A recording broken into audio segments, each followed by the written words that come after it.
Hello మా నేను మీ Spidey వచ్చేసా మీకోసం. ఇన్స్టాగ్రామ్ లో ఏ రీల్ చూసినా మారేడుమిల్ రండి, అరకు రండి అని సావదెంగేస్తున్నాం. ఏలూరులో చూస్తే ఇంకో పక్కేమో ఎండ దెంగేస్తున్నాం. అందుకే సాయంత్రం 4 గంటలు లేచి ఏం చేయాలని ఆలోచిస్తూ బ్రష్ చేస్తుంటే నాన్నగారు వచ్చేసారు.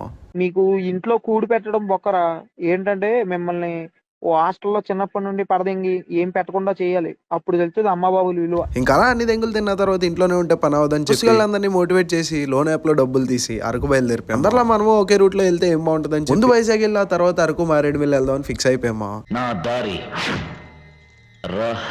అలా అర్ధరాత్రి బయలుదేరిన మేము పొద్దున్నే వైజాగ్ బోర్డుని తేలేము. అక్కడికి వెళ్ళి చూస్తే ఎవరో ఇద్దరు బోర్డోళ్ళు సముద్రంలో సాగర్ కన్యలకు సర్ఫింగ్ బోర్డులు వేసుకొని బయలుదేరిపోయారు. ఇంకా అలా అక్కడ నుంచి వైజాగ్ లో రామ్ చరణ్ జూనియర్ ఎన్టీఆర్ ఉన్నారంటే చూద్దామని వెళ్ళిపోయాము. టికెట్ మాకు కార్ కి కలిపి 960 రూపాయలు దిగారు. రైట్ లెగ్ తో ఎంట్రీ ఇచ్చి లెఫ్ట్ ఎదురంగానే జూనియర్ ఎన్టీఆర్ గారు కనిపించారు. మా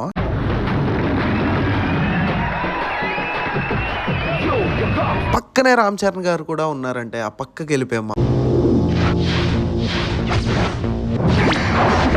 ఆచరితను అంత దగ్గరగా ఒకేసారి చూసిన ఎక్సైట్మెంట్ లో నలుపు బొక్కల్లో నుంచి పెట్టి మరీ వీడియో తీస్తాను మావా. అని వీడియో తీస్తున్నాను సేపు పులి మైండ్ వాయిస్ నాకు వినిపిస్తూనే ఉంది మావా. ఒరేయ్ నర్సింగ్, లోపలికి రారా.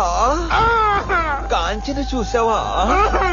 చంద్రముఖి 2 సినిమాలు కలిపి చూపిస్తాను రారా.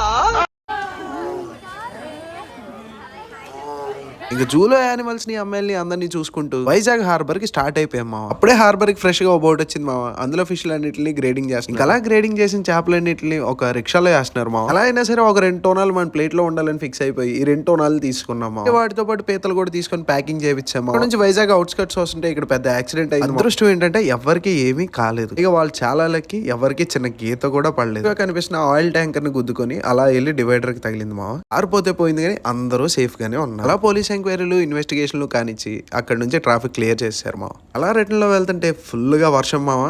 అసలు వెదర్ మాత్రం సూపర్ ఉంది. ఇంకా మన నెక్స్ట్ వీడియోలో అరకులో ఆదరకూడదాం. ఇంకా నేను దెంగేస్తున్నా.